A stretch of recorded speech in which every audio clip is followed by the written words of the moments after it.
మరి మన హిందూ సాంప్రదాయ ప్రకారము 64 కళలు ఉన్నాయి. 64 కళల్లో మన ముఖ్యమైన కళ ఏదంటే మహాభారతం, పంచమవేదం అనేటువంటి మహాభారతం ఒకటి, రామాయణం ఒకటి, గరుడ పురాణం ఒకటి. ఇవన్నీ కూడా మన సాంప్రదాయాన్ని, మన దేవతల కాలం నుంచి ఆచారంగా వచ్చేటటువంటి మన సాంప్రదాయ హిందూ సాంప్రదాయమైనటువంటి ఇవన్నీ కూడా మనకు వస్తున్నాయి. కానీ వీటిని ప్రజలకు తెలియజేసే రూపంలో ఏ విధంగా అంటే నాటకాల రూపంలో కానివచ్చు, మరి డ్రామా రూపంలో కావచ్చు, మరి పద్య నాటకంగా కావచ్చు, లేదు యాక్షన్ వల్ల కావచ్చు, ఇటువంటివన్నీ కూడా మన హిందూ సాంప్రదాయ ప్రకారం జరుగుతున్నాయి.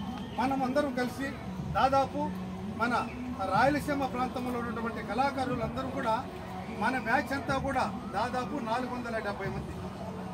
ఈ 470 మందికి భారతము, రామాయణము, శాసవల్లి చిన్నమ్మ కథ, దేశంగ రాజ కథ, గురూరవ చక్రవర్తి కథ, నలదమవంతి కథ, సత్యహరిశ్చంద్ర, శ్రీ రామాంజనేయ యుద్ధం, లాభకుశ, తర్వాత ఇంకా ఇవన్నీ కూడా అంతా కలిసి మనం 470 మంది కళాకారులు గత 2004లో స్టార్ట్ చేసాం. మనం 2004 నుంచి ఇప్పుడు కంటే దాదాపు 20 సంవత్సరాలు మనము రాయలసీమ మొత్తం పైన కూడా మనం ఎన్ని ప్రోగ్రాములు ఇచ్చామంటే 4300 చిల్లర ప్రోగ్రాములు ఇచ్చాం.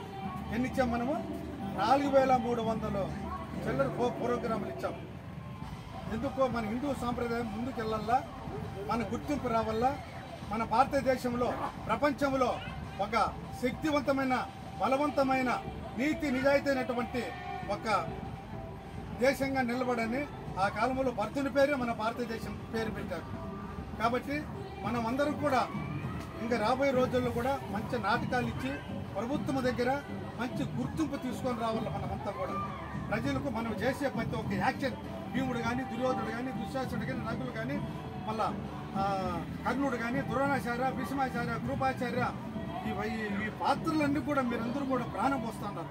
ప్రజలు కూడా అందరూ చూసి చాలా అద్భుతంగా నాటకాలు బాగా జరుగుతారు, చాలా అద్భుతంగా చేస్తున్నారు. నేను ప్రజల నుంచి మనకు మంచి స్పందన వస్తుంది. కాబట్టి దాదాపు మనము 4200 చిల్లర మనం ప్రోగ్రామ్స్ ఇచ్చాం.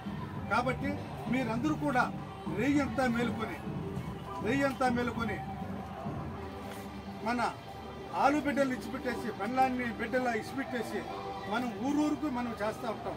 కానీ మీ బ్రతుకు తీరువు ఈ నాటకాలపైనే ఆధారపడింది.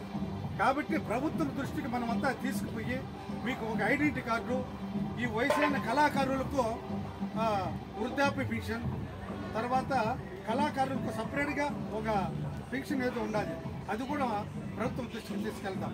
సెంట్రల్ నుండి వచ్చే పథకాలు చాలా ఉన్నాయి. మోదీ గారు చాలా 100 పథకాలు పెట్టాడు అందరికీ, ప్రజలకి అందరికీ.